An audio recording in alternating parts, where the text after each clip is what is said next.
बाजा बजे मांदर गुंजे हरेली तिहार रे आगे संगी हमर छत्तीसगढ़ के पहली तिहार नांगर बाखर के पूजा करबो मनाबो हरेली तिहार।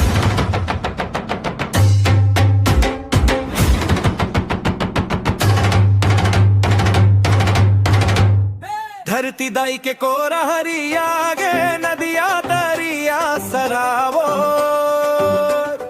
गेड़ी मचबो पेड़ लगावो गुंजे गावो गाँव के ठोर आगे संगी हमर छत्तीसगढ़ के पहली तिहार नांगर बाखर के पूजा करबो मनाबो हरेली तिहार। हरेली आए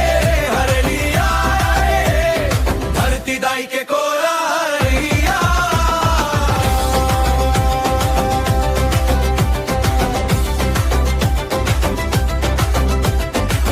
बरसत है पानी हरिया गे सबो रुख राई सोलह सपना ले किसान करते अपन किसानी बैला के सिंगार करके गेड़ी चढ़सा बो नाचे चीला सोहारी बना के गाय लालोंदी खवाए आगे संगी हमर छत्तीसगढ़ के पहली तिहार नांगर बाखर के पूजा करबो मनाबो हरेली तिहार। हरेली आए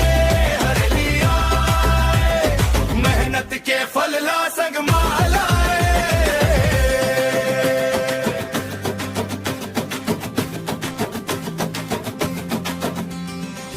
नीम के डारा दुआरी बतांग बो नागर बाखर के पूजा करबो दंगिया रंपा हसिया धोके सुख समृद्धि के जोत जललो। हरलिया रे हरलिया धरती दाई के कोरा हरिया हरेली